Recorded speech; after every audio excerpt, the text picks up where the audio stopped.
നമസ്കാരം, ന്യൂസ് റൗണ്ടപ്പിലേക്ക് സ്വാഗതം. ആദ്യം പ്രധാന വാർത്തകൾ. സർവകക്ഷി പ്രതിനിധി സംഘത്തിന്റെ വിദേശയാത്രയിൽ പങ്കെടുക്കാൻ ശശി തരൂർ എംപിക്ക് AICCയുടെ അനുമതി. പ്രതിനിധി സംഘത്തിലേക്ക് കോൺഗ്രസ് പേര് നിർദ്ദേശിക്കാതിരിക്കെ കേന്ദ്രം തരൂരിനെ പട്ടികയിൽ ഉൾപ്പെടുത്തിയത് കോൺഗ്രസിൽ ചർച്ചകൾക്ക് വഴിവെച്ചിരുന്നു.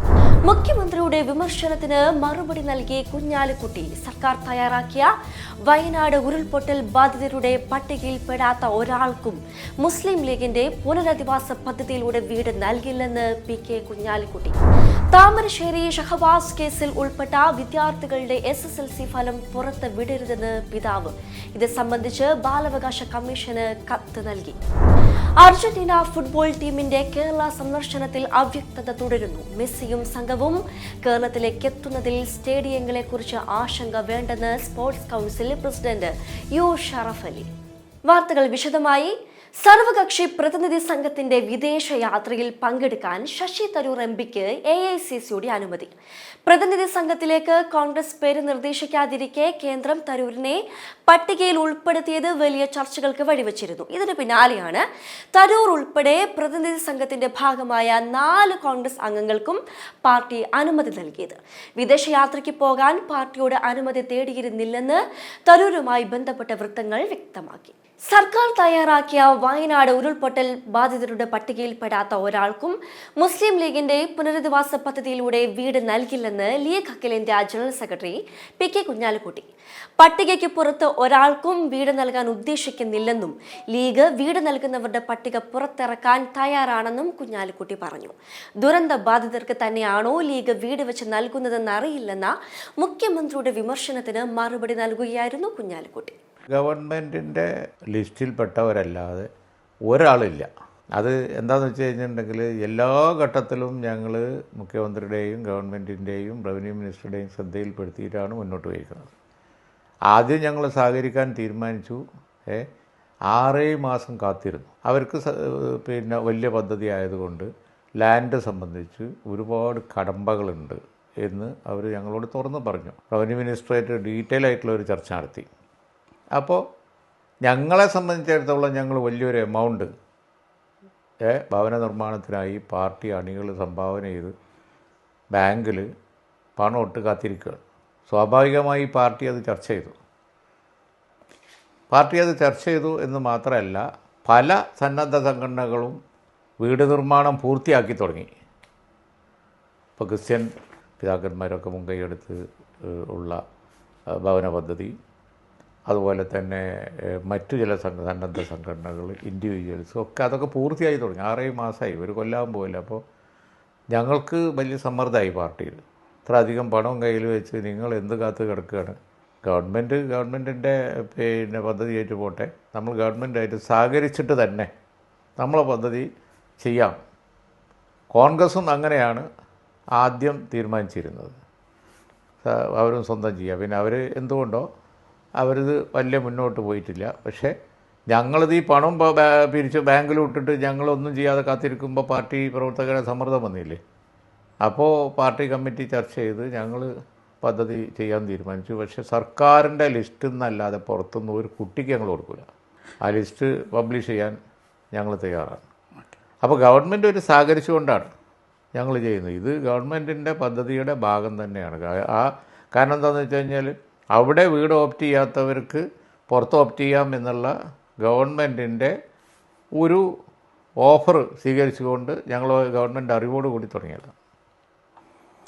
അത് ചോദിക്കുന്നവർ ചോദിച്ച് ട്വിസ്റ്റ് ചെയ്യാണ്. അതിനകത്ത് കാര്യമില്ല. ഞങ്ങളത് മുഖ്യമന്ത്രിയുടെ ശ്രദ്ധയിൽപ്പെടുത്തും, ഗവൺമെൻറ് ശ്രദ്ധയിൽപ്പെടുത്തും. എന്ന് മാത്രമല്ല, ഓരോ വ്യക്തിക്കും സർക്കാരിൻ്റെ സഹായം കിട്ടേണ്ടതുണ്ട്. അത് കൊടുക്കുക എന്നുള്ളതാണ് ഈ സ്വന്തമായി സന്നദ്ധ സംഘടനകൾ ചെയ്യുന്ന ഭവന പദ്ധതിക്ക് ഞങ്ങൾക്ക് വിരോധമില്ല. ആരെങ്കിലും ടൗൺഷിപ്പിന് പുറത്ത് വീട് ആവശ്യമുണ്ട് എന്നുണ്ടെങ്കിൽ അവർക്ക് ധനസഹായം ചെയ്യാൻ തയ്യാറാണ് എന്ന ഗവൺമെൻറ്റിൻ്റെ ഓഫർ സ്വീകരിച്ചുകൊണ്ടാണ് ഞങ്ങളുടെ പദ്ധതി. ആ ഒരു പദ്ധതി ഏതുവരെയായി? ഞങ്ങളുടേത് കുറച്ച് ഫാസ്റ്റായിട്ട് മുന്നോട്ട് പോകുന്നുണ്ട്. കാരണം തോട്ടഭൂമി അല്ലാത്തതുകൊണ്ട് ഞങ്ങൾക്ക് വേറെ നൂലാമാലകളില്ല. വനം മന്ത്രിയുടെ വാദം തെറ്റെന്ന് AP അനിൽകുമാർ MLA. കടുവ ആക്രമണത്തിന്റെ പേരിൽ DFOയെ സ്ഥലം മാറ്റാൻ താനും നാട്ടുകാരും ആവശ്യപ്പെട്ടിട്ടില്ലെന്ന് AP അനിൽകുമാർ പറഞ്ഞു. കടുവാ ദൗത്യത്തിന് നേതൃത്വം നൽകുന്ന ഡിഎഫ്ഒയെ സ്ഥലം മാറ്റിയത് ശരിയായില്ലെന്നും കടുവ ആക്രമണത്തിൽ ഒന്നാം പ്രതി വനമന്ത്രി AK ശശീന്ദ്രനാണെന്നും MLA പറഞ്ഞു. കടുവാക്രമണത്തിന്റെ പേരിൽ ഡിഎഫ്ഒയെ സ്ഥലം മാറ്റാൻ താനും നാട്ടുകാരും ആവശ്യപ്പെട്ടിട്ടില്ലെന്നും എപിൽ കുമാർ MLA കൂട്ടിച്ചേർത്തു. ഉത്തരവാദിത്തം ഉദ്യോഗസ്ഥരുടെ തലയിൽ വെച്ചുകെട്ടി മന്ത്രി ഒഴിഞ്ഞു മാറുന്നത് ശരിയില്ലെന്ന് എപിൽ കുമാർ MLA കൂട്ടിച്ചേർത്തു. ഗുരുതരമായ വീഴ്ച വനംവകുപ്പിന്റെ ഭാഗത്തുണ്ടായി എന്നുള്ള കാര്യത്തിൽ യാതൊരു തർക്കവുമില്ല. അത് ആരുടെ ഭാഗത്തുനിന്നാണ് എന്ന് പ്രത്യേകം അന്വേഷിക്കണം എന്ന് സൂചിപ്പിക്കുകയും ചെയ്തു എന്നല്ലാതെ ഏതെങ്കിലും ഒരു വ്യക്തിയെ പ്രത്യേകിച്ച് നടപടിയെടുക്കണം എന്ന് ഞങ്ങൾ ആവശ്യപ്പെട്ടിട്ടില്ല. ആരുടെ ഭാഗത്താണ് വീഴ്ച വന്നിട്ടുള്ളത് അവരുടെ പേരിൽ നടപടിയെടുക്കണം എന്നാണ് ആവശ്യപ്പെട്ടത്. മാത്രമല്ല, ഇന്ന് സർവകക്ഷി യോഗം ഉണ്ടായിരുന്നു. അതോടൊപ്പം തന്നെ ആ പ്രദേശത്ത് വനംവകുപ്പ് ഉദ്യോഗസ്ഥന്മാർ ഇന്ന് വലിയ രീതിയിൽ തെരച്ചിൽ നടത്തിക്കൊണ്ടിരിക്കുകയാണ്. കടുവയുടെ സാന്നിധ്യം തിരിച്ചറിഞ്ഞതായിട്ട് അറിയുന്നു. അപ്പോൾ തീർച്ചയായിട്ടും ഈ ഒരു വലിയ ഓപ്പറേഷൻ നടക്കുന്നതിനിടയിൽ അതിന് നേതൃത്വം കൊടുക്കുന്ന ഡിഎഫ്ഒയെ സ്ഥലം മാറ്റിക്കഴിഞ്ഞാൽ അത് ഈ ഒരു ദൌത്യത്തിനെ ബാധിക്കരുത് എന്ന് മാത്രമേ ഞങ്ങൾ പറഞ്ഞിട്ടുള്ളൂ. ആരെ സ്ഥലം മാറ്റണം, ആരെ സ്ഥലം മാറ്റേണ്ട എന്നൊക്കെ തീരുമാനിക്കുന്നത് ഗവൺമെന്റാണ്. പക്ഷേ ഒരു കാര്യം എനിക്ക് ഉറപ്പു പറയാൻ കഴിയും, ഡിഎഫ്ഒയെ മാത്രം സ്ഥലം മാറ്റിക്കൊണ്ട് ഈ ഒരു കാര്യത്തിൽ നിന്ന് കൈ കഴുകാമെന്ന് മന്ത്രി വിചാരിക്കരുത്. കാരണം 2 മാസം മുമ്പ് ഞാൻ മന്ത്രിയോട് നേരിട്ടും നിയമസഭയിലും പറഞ്ഞതാണ്, വളരെ ഗൌരവതരമാണ് കാര്യം, കടുവ സാന്നിധ്യമുണ്ട്, അതുകൊണ്ട് നടപടി ഉണ്ടാവണം എന്ന് പറഞ്ഞപ്പോൾ മന്ത്രി അതിനകത്ത് യാതൊരു നടപടിയെടുത്തില്ല. അതുകൊണ്ട് ഇക്കാര്യത്തിൽ ഒന്നാം പ്രതി യഥാർത്ഥത്തിൽ മന്ത്രിയാണ് എന്നുള്ള കാര്യം സംശയമില്ല. ആ മന്ത്രി സ്വയം ഉത്തരവാദിത്തം ഏറ്റെടുക്കണം. അതിനു പകരം മറ്റ് താഴെയിടെയുള്ള ഉദ്യോഗസ്ഥന്മാർക്കെതിരെ നടപടി എടുത്തുകൊണ്ട് കൈ കഴുകി രക്ഷപ്പെടാമെന്ന് ഒരിക്കലും മന്ത്രി ധരിക്കരുത്. കാരണം ഈ കാര്യങ്ങൾ അവതരിപ്പിക്കുമ്പോൾ പോലും പറയുമ്പോൾ പോലും അതിനാവശ്യമായ സൌകര്യങ്ങൾ വനം വകുപ്പ് താഴെത്തട്ടിലേക്ക് നൽകുന്നില്ല എന്നാണ് ഞങ്ങൾ മനസ്സിലാക്കുന്നത്. താഴെത്തട്ടിൽ നിന്ന് ഉദ്യോഗസ്ഥന്മാർ ഈ ഒരു കാര്യം കാണിച്ച് വനം വകുപ്പിന് എഴുതുകയും അതുമായി ബന്ധപ്പെട്ട സൌകര്യങ്ങൾ ഉണ്ടാവണം എന്ന് ആവശ്യപ്പെടുകയും ചെയ്തിട്ട് പോലും അതിനോടൊക്കെ മുഖം തിരിച്ചു നിന്നത് ഗവൺമെന്റാണ്, മന്ത്രിയാണ് എന്നുള്ള കാര്യത്തിൽ യാതൊരു തർക്കവുമില്ല. അതുകൊണ്ട് അടിവരയിട്ട് പറയുന്നു, ഇക്കാര്യത്തിൽ ഒന്നാം പ്രതി വനം വകുപ്പ് മന്ത്രി ശ്രീ ശശീന്ദ്രനാണ് എന്നുള്ള കാര്യത്തിൽ യാതൊരു തർക്കവുമില്ല. DFO G ധനിക് ലാലിനെയാണ് തിരുവനന്തപുരം ഹെഡ്ക്വാർട്ടേഴ്സിലേക്ക് സ്ഥലം മാറ്റിയത്. കാളിക്കാവിലെ നരഭോജി കടുവയെ പിടികൂടുവാനുള്ള വനംവകുപ്പിന്റെ ശ്രമം തുടരുകയാണ്. ഇതിനിടയിലാണ് ദൌത്യത്തിന് ചുമതല വഹിക്കുന്ന DFOയ്ക്ക് അപ്രതീക്ഷിത സ്ഥലം മാറ്റം. M5 news Malappuram. കാളികാവ് അടയ്ക്കാക്കുണ്ട് പാറശ്ശേരിയിൽ കടുവയുടെ ആക്രമണത്തിൽ കൊല്ലപ്പെട്ട ചോക്കാട് കല്ലാമൂലയിലെ കളപ്പറമ്പിൽ ഗഫൂർ അലിയുടെ കുടുംബത്തിന് നഷ്ടപരിഹാര തുക കൈമാറി. അടിയന്തര സഹായമായി 5 ലക്ഷം രൂപയാണ് കൈമാറിയത്. 10 ലക്ഷം രൂപ വനംവകുപ്പിൽ നിന്ന് നഷ്ടപരിഹാര തുക ഗഫൂർ അലിയുടെ കുടുംബത്തിന് കൈമാറും. ഈ തുകയിൽ നിന്ന് 5 ലക്ഷം രൂപയുടെ അടിയന്തര സഹായമാണ് വെള്ളിയാഴ്ച വൈകുന്നേരം വീട്ടിലെത്തി കൈമാറിയത്. ദുരന്ത നിവാരണ ഫണ്ടിൽ നിന്ന് 4 ലക്ഷം രൂപ കൂടി ലഭ്യമാക്കാൻ സർക്കാർ തലത്തിൽ നടപടികൾ തുടങ്ങിയിട്ടുണ്ട്. തുകയുടെ ചെക്ക് ഗഫൂർ അലിയുടെ സഹോദരൻ കളപ്പറമ്പിൽ മുഹമ്മദ് അഷ്റഫിന് DFO G ധനിക് ലാൽ കൈമാറി. അവിടെ 3 സംഘമാണ് തെരഞ്ഞത്. 3 സംഘം 20 പേരടങ്ങുന്ന 3 സംഘം ഇപ്പോൾ 50 ക്യാമറ ട്രാപ്പുകൾ അവർ വച്ചു കഴിഞ്ഞു. ഇന്നലെ വെച്ച ക്യാമറ ട്രാപ്പുകളൊന്നും കിട്ടിയിട്ടുണ്ടായിരുന്നില്ല. കൂടാതെ ഇപ്പോൾ 2 കൂട് അവിടെ വച്ചിട്ടുണ്ട്. ഇന്നലെ സംഭവം നടന്ന സ്ഥലത്തും അവിടെ വെള്ളം കുടിക്കാൻ സാധ്യത ആണ്. ബാക്കിയുള്ള ഏരിയയിലേക്കൊന്നും തെരച്ചിലൊന്നും പിന്നെ 5 മണിയാകുമ്പോൾ തെരച്ചിൽ നിർത്തും. കാരണം രാത്രി ഡ്രോൺ വെച്ചുള്ള തെർമൽ ഡ്രോൺസ് വെച്ചുള്ള ഇന്ത്യൻ ഓപ്പറേഷൻസ് ഇന്ത്യാന ആദ്യം നമ്മൾ കണ്ടിട്ടുണ്ട്. ഇന്ത്യാനയുടെ ഓപ്പറേഷൻ എന്ന് പറയുന്നത് നമ്മളിതിനെ ഡാർട്ട് ചെയ്യാൻ വേണ്ടി ആണ് ഇതിൻ്റെ മുകളിൽ നിന്ന് ചെയ്യാൻ പറ്റും. അതാണ് ഇന്ത്യാന നമ്മൾ ചെയ്യുന്നത്. ഒത്തിരി കിടന്ന പാടുകൾ കണ്ടതല്ലാതെ വേറെ ഒന്നുമില്ല.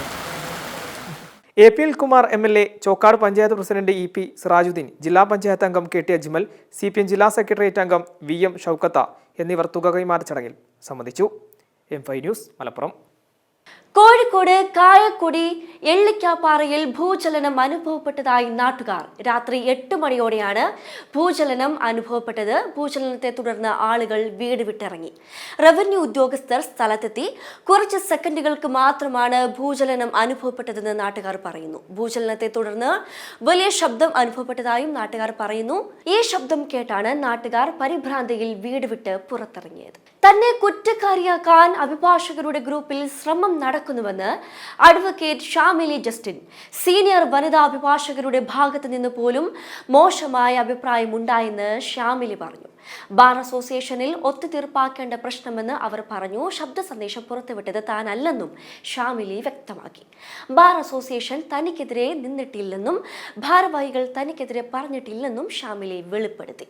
പ്രതിയെ അദ്ദേഹത്തിന്റെ സുഹൃത്തുക്കൾ പിന്തുണച്ചോട്ടെ, അത് തന്നെ അധിക്ഷേപിക്കുന്നതായപ്പോൾ പ്രതികരിക്കുകയാണ് ചെയ്തതെന്നും ഷാമിലി പറഞ്ഞു.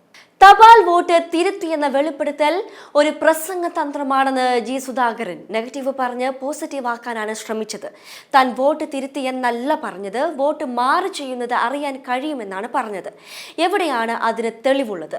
തുടക്കത്തിൽ എന്തിന് കേസെടുത്തു എന്ന് ജില്ലാ പോലീസ് മേധാവിയോട് ചോദിക്കണം. പോലീസ് പുലിവാൽ പിടിച്ചെന്നും അദ്ദേഹം പറഞ്ഞു. താമരശ്ശേരി ഷഹബാസ് കേസിൽ ഉൾപ്പെട്ട വിദ്യാർത്ഥികളുടെ SSLC ഫലം പുറത്ത് വിടരുതെന്ന് പിതാവ്. ഇത് സംബന്ധിച്ച് ബാലാവകാശ കമ്മീഷന് കത്ത് നൽകി. പരീക്ഷാ ബോർഡ് നേരത്തെ ഫലം തടഞ്ഞുവച്ചിരുന്നു. കേസിൽ ഉൾപ്പെട്ട വിദ്യാർത്ഥികളുടെ SSLC ഫലം നേരത്തെ തടഞ്ഞുവച്ചിരുന്നു. എന്നാൽ ഫലം പുറത്തുവിടാൻ പരീക്ഷാ ബോർഡിനോട് ബാലാവകാശ കമ്മീഷൻ ആവശ്യപ്പെട്ടിരുന്നു. ഈ മാസം 18-നകം പ്രസിദ്ധീകരിക്കണമെന്നായിരുന്നു ബാലാവകാശ കമ്മീഷന്റെ ആവശ്യം. പരീക്ഷാഫലം തടഞ്ഞുവെച്ച നടപടി ബാലാവകാശ നിയമത്തിന് എതിരാണെന്നും പരീക്ഷാഫലം തടഞ്ഞതും ഡീബാർ ചെയ്തതും നിയമവിരുദ്ധമാണെന്നും ബാലാവകാശ കമ്മീഷൻ വ്യക്തമാക്കിയിരുന്നു. ഇതോടെയാണ് കേസിൽ ഉൾപ്പെട്ട വിദ്യാർത്ഥികളുടെ SSLC ഫലം പുറത്തുവിടരുതെന്ന് പിതാവ് ആവശ്യപ്പെട്ടിരുന്നത്. ഇതു സംബന്ധിച്ച് ബാലാവകാശ കമ്മീഷന് കത്ത് നൽകി. ജുവനൈൽ ഹോമിലെ പ്രത്യേക പരീക്ഷാ കേന്ദ്രത്തിൽ വെച്ചായിരുന്നു വിദ്യാർത്ഥികൾ പരീക്ഷ എഴുതിയത്. കുറ്റാരോപിതരായ വിദ്യാർത്ഥികളെ പരീക്ഷ എഴുതിക്കാൻ അനുവദിക്കില്ലെന്ന് ആരോപിച്ച് KSUവും MSFും രംഗത്ത് വന്നിരുന്നു. പിന്നീട് വിദ്യാർത്ഥികളുടെ പരീക്ഷാ കേന്ദ്രം മാറ്റുകയും വെള്ളിമാട് കുന്നിലെ ജുവനൈൽ ഹോമിൽ പരീക്ഷയ്ക്കുള്ള സജ്ജീകരണം ഒരുക്കുകയുമായിരുന്നു. ട്യൂഷൻ സെന്ററിൽ ഉണ്ടായ പ്രശ്നത്തിന്റെ ചുവട് പിടിച്ച് നടന്ന വിദ്യാർത്ഥി സംഘർഷത്തിലായിരുന്നു 15-കാരനായ ഷഹബാസ് കൊല്ലപ്പെട്ടത്. M5 news, Wayanad.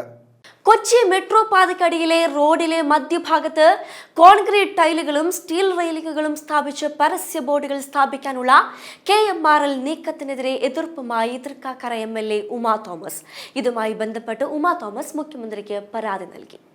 പാരിസ്ഥിതിക സംരക്ഷണവും നഗരത്തിന്റെ സുസ്ഥിര വളർച്ചയും ഉറപ്പാക്കുമെന്ന KMRLന്റെ വാഗ്ദാന ലംഘനമാണ് ഇപ്പോഴുള്ള പ്രവൃത്തികളെന്ന് ഉമാ തോമസ് പരാതിയിൽ ചൂണ്ടിക്കാട്ടുന്നുണ്ട്. മെട്രോയുടെ പില്ലറുകളിൽ വെർട്ടിക്കൽ ഗാർഡൻ ഒരുക്കുമെന്ന് KMRL പ്രഖ്യാപിച്ചിരുന്നെങ്കിലും അതിനു പകരം അപകട സാധ്യതയുള്ള LED പരസ്യ ബോർഡുകളാണ് സ്ഥാപിച്ചിരിക്കുന്നത്. മെട്രോ നിർമ്മാണത്തിനിടെ വെട്ടിമാറ്റിയ ആയിരക്കണക്കിന് മരങ്ങൾക്ക് പകരം ചെടികൾ നട്ടുവളർത്തുമെന്ന് നൽകിയ ഉറപ്പുകളും നടപ്പിലായിട്ടില്ല. സാമ്പത്തിക ലാഭത്തിനൊപ്പം പൊതുജന സുരക്ഷയും പരിസ്ഥിതിയും കണക്കിലെടുക്കുന്നതാകണം സുസ്ഥിര വികസനം എന്നാണ് MLAയുടെ വാദം. നഗരത്തിന്റെ സൗന്ദര്യവും ഹരിത പാരമ്പര്യവും സംരക്ഷിക്കപ്പെടേണ്ടതുണ്ട്. അതിനാൽ പരസ്യ ബോർഡുകൾ സ്ഥാപിക്കുവാനുള്ള നീക്കങ്ങളിൽ നിന്നും ഉടൻ KMRL പിന്മാറണമെന്നാണ് ഉമാ തോമസ് മുഖ്യമന്ത്രിയോട് ആവശ്യപ്പെട്ടിട്ടുള്ളത്. മീഡിയനുകൾ പരിപാലിക്കാനും ചെടികൾ സംരക്ഷിക്കാനും വ്യാപാര സ്ഥാപനങ്ങളെയും സന്നദ്ധ സംഘടനകളെയും ഉൾപ്പെടുത്തി സ്പോൺസർഷിപ്പ് സംവിധാനം നടപ്പാക്കണമെന്ന നിർദ്ദേശവും ഉമാ തോമസ് മുൻപോട്ട് വെച്ചു. M5 news, Kochi. Measles rubella vaccination സമ്പൂർണ്ണമാക്കുന്നതിന് പ്രത്യേക ക്യാമ്പയിനുമായി ആരോഗ്യവകുപ്പ് രംഗത്ത്. മീസിൽസ് റുബെല്ല നിവാരണ പക്ഷാചരണം മെയ് 19 മുതൽ 31 വരെ നടത്താൻ ആരോഗ്യവകുപ്പ് തീരുമാനിച്ചു. മീസൽസ് റൂബെല്ല രോഗങ്ങളുടെ നിവാരണം ലക്ഷ്യമിട്ട് 5 വയസ്സുവരെയുള്ള കുഞ്ഞുങ്ങളുടെ വാക്സിനേഷൻ സമ്പൂർണ്ണമാക്കുന്നതിന് ആരോഗ്യവകുപ്പ് 2 ആഴ്ച നീണ്ടു നിൽക്കുന്ന പ്രത്യേക ക്യാമ്പയിൻ ആരംഭിക്കുന്നതായി ആരോഗ്യവകുപ്പ് മന്ത്രി വീണ ജോർജ് പറഞ്ഞു. മെയ് 19 മുതൽ 31 വരെയാണ് ക്യാമ്പയിൻ സംഘടിപ്പിക്കുന്നത്. തിരുവനന്തപുരം, പാലക്കാട്, മലപ്പുറം, കോഴിക്കോട്, കണ്ണൂർ, കാസർഗോഡ് എന്നീ 6 ജില്ലയിൽ ആകമാനം പ്രത്യേക ക്യാമ്പയിൻ സംഘടിപ്പിക്കും. മറ്റ് 8 ജില്ലകളിൽ വാക്സിനേഷൻ കവറേജ് കുറഞ്ഞ പ്രദേശങ്ങളിൽ സ്ഥാപന തലത്തിലുള്ള ക്യാമ്പയിനും സംഘടിപ്പിക്കും. നമ്മുടെ കുഞ്ഞുങ്ങളെ മീസിൽസ് റുബെല്ല രോഗങ്ങളിൽ നിന്നും സംരക്ഷിക്കാൻ എല്ലാവരും കുഞ്ഞുങ്ങൾക്ക് വാക്സിൻ എടുത്തു എന്ന് ഉറപ്പാക്കണമെന്നും മന്ത്രി അഭ്യർത്ഥിച്ചു. 5 വയസ്സുവരെയുള്ള എല്ലാ കുഞ്ഞുങ്ങളും മീസിൽസ് റുബെല്ല വാക്സിൻ്റെ 2 ഡോസുകളും എടുത്തു എന്ന് ഉറപ്പാക്കുകയാണ് ഈ ക്യാമ്പയിൻ്റെ ലക്ഷ്യം. ഈ ക്യാമ്പയിൻ്റെ ഭാഗമായി മീസിൽസ് റുബെല്ല വാക്സിനേഷൻ ഡോസുകൾ എടുക്കാൻ വിട്ടുപോയ 5 വയസ്സുവരെയുള്ള കുഞ്ഞുങ്ങളെ ആരോഗ്യ പ്രവർത്തകരുടെ നേതൃത്വത്തിൽ കണ്ടെത്തി വാക്സിനേഷൻ നൽകും. ക്യാമ്പയിൻ നടക്കുന്ന എല്ലാ ജില്ലകളിലെയും എല്ലാ ആരോഗ്യ കേന്ദ്രങ്ങളിലും 2 ആഴ്ചക്കാലം ഇതിനായി വാക്സിനേഷൻ സൗകര്യമൊരുക്കും. പ്രത്യേക വാക്സിനേഷൻ ക്യാമ്പുകളും അതിഥി തൊഴിലാളികളുടെ വാസസ്ഥലങ്ങൾ ലക്ഷ്യമിട്ട് മൊബൈൽ വാക്സിനേഷൻ ബൂത്തുകളും സജ്ജമാക്കും. കുഞ്ഞുങ്ങൾക്ക് വാക്സിൻ നിഷേധിക്കുന്ന കുടുംബങ്ങളെ ബോധവൽക്കരിക്കാൻ തദ്ദേശ സ്ഥാപന തലത്തിൽ സാമൂഹ്യ പ്രവർത്തകരെ കൂടി ഉൾപ്പെടുത്തി സമ്പൂർണ്ണ വാക്സിനേഷൻ ജാഗ്രതാ സമിതികൾ രൂപീകരിക്കും. മീസിൽസ് റുബെല്ല രോഗങ്ങളുടെ വാക്സിനേഷൻ പ്രവർത്തനങ്ങൾക്കൊപ്പം വാക്സിൻ മൂലം തടയാവുന്ന മറ്റു 10 രോഗങ്ങളുടെ വാക്സിനുകൾ എടുക്കാൻ വിട്ടുപോയവർക്ക് അവ കൂടി എടുക്കാൻ അവസരം നൽകും. M5 news, Thiruvananthapuram. മലപ്പുറം ജില്ലാ ഹോമിയോപ്പതി വകുപ്പ്, നാഷണൽ ആയുഷ് മിഷൻ എന്നിവയുടെ സംയുക്താഭിമുഖ്യത്തിൽ ലോക ഹോമിയോപ്പതി ദിനാഘോഷം സംഘടിപ്പിച്ചു. പരിപാടി ജില്ലാ പഞ്ചായത്ത് പ്രസിഡന്റ് MK റഫീഖ് ഉദ്ഘാടനം ചെയ്തു. ഹോമിയോപ്പതി ചികിത്സയുടെ പ്രാധാന്യം സാധാരണക്കാരിൽ എത്തിക്കാൻ കൂട്ടായ പ്രവർത്തനങ്ങൾ നടത്തണമെന്നും വകുപ്പിന്റെ വിവിധ പദ്ധതികൾ താഴെത്തട്ടിലേക്ക് എത്തിക്കാൻ ഗ്രാമപഞ്ചായത്ത് തലത്തിൽ കൂടുതൽ അവബോധം നൽകണമെന്നും ജില്ലാ പഞ്ചായത്ത് പ്രസിഡന്റ് MK റഫീഖ് പറഞ്ഞു. ജില്ലാ ഹോമിയോപ്പതി വകുപ്പ്, നാഷണൽ ആയുഷ് മിഷൻ എന്നിവയുടെ സംയുക്താഭിമുഖ്യത്തിൽ ലോക ഹോമിയോപ്പതി ദിനാഘോഷം ഉദ്ഘാടനം ചെയ്ത് സംസാരിക്കുകയായിരുന്നു MK റഫീഖ്. അടിസ്ഥാന സൗകര്യത്തിലും ചികിത്സയുടെ കാര്യത്തിലും ജില്ലയിലെ ഹോമിയോപ്പതി ആശുപത്രികൾ മികച്ച നിലവാരത്തിലാണെന്നും ജില്ലാ പഞ്ചായത്ത് പ്രസിഡന്റ് കൂട്ടിച്ചേർത്തു. ഡോക്ടർ വിനു കൃഷ്ണന്റെ നേതൃത്വത്തിൽ ഡോക്ടർ സാമുൽ ഹനിമാൻ അനുസ്മരണം നടത്തി. പരിപാടിയിൽ മഞ്ചേരി നഗരസഭ ഹോമിയോ ആശുപത്രി superintendent doctor Mubashira, doctor Abhilash, Razak തുടങ്ങിയവർ പങ്കെടുത്തു. M5 news, Malappuram. നെടുമ്പാശ്ശേരിയിൽ യുവാവിനെ കാറിടിപ്പിച്ച് കൊലപ്പെടുത്തിയ കേസിൽ ഒരു CISF ഇൻസ്പെക്ടറെ കൂടി ചോദ്യം ചെയ്യാൻ പോലീസ്. ഈ ഉദ്യോഗസ്ഥനോട് നാളെ ഹാജരാകാൻ പോലീസ് നിർദ്ദേശം നൽകിയിട്ടുണ്ട്. കൊലപാതകത്തിന് മുൻപ് CISF ഉദ്യോഗസ്ഥർ മദ്യപിച്ചത് ഇയാളുടെ വീട്ടിൽ വെച്ചാണ്. കൊലപാതക കേസിൽ പ്രതികളായ ഉദ്യോഗസ്ഥരെ പുറത്താക്കാനുള്ള നീക്കങ്ങൾ ആരംഭിച്ചിരിക്കുകയാണ് CISF. ഇനി സ്പോർട്സ് ന്യൂസ്.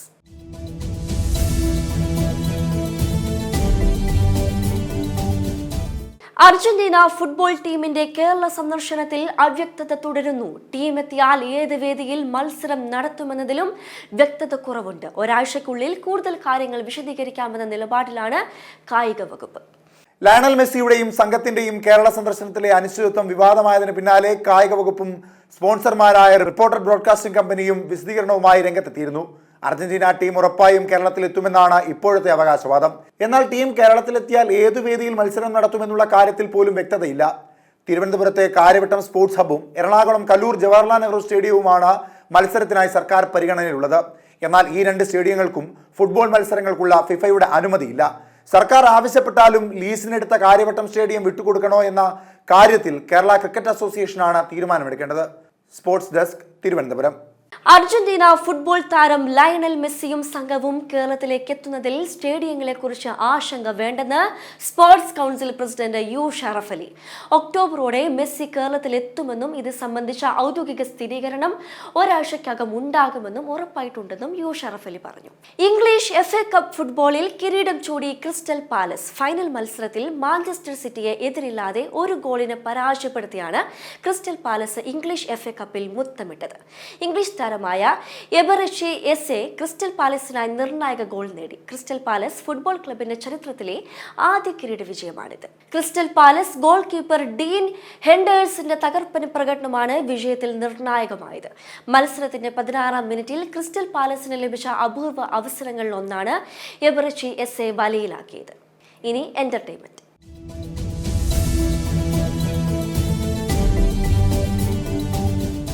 കിങ് ഖാനും റാണി മുഖർജിയും വീണ്ടും ബിഗ് സ്ക്രീനിൽ.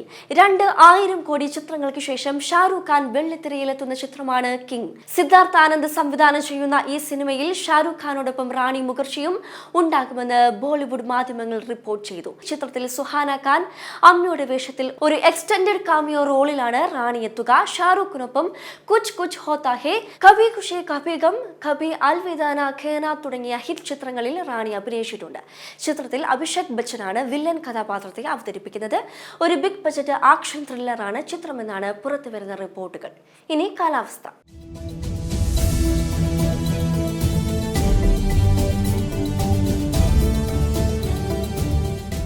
സംസ്ഥാനത്ത് മഴ മുന്നറിയിപ്പിൽ മാറ്റം.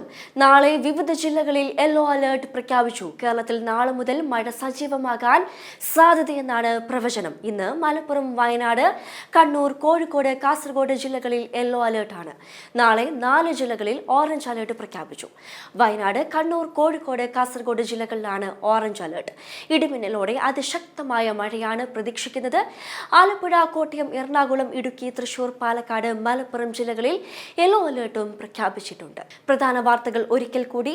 സർവകക്ഷി പ്രതിനിധി സംഘത്തിന്റെ വിദേശയാത്രയിൽ പങ്കെടുക്കാൻ ശശി തരൂർ MPക്ക് AICCയുടെ അനുമതി. പ്രതിനിധി സംഘത്തിലേക്ക് കോൺഗ്രസ് പേര് നിർദ്ദേശിക്കാതിരിക്കെ കേന്ദ്രം തരൂരിനെ പട്ടികയിൽ ഉൾപ്പെടുത്തിയത് കോൺഗ്രസിൽ ചർച്ചകൾക്ക് വഴിവെച്ചിരുന്നു.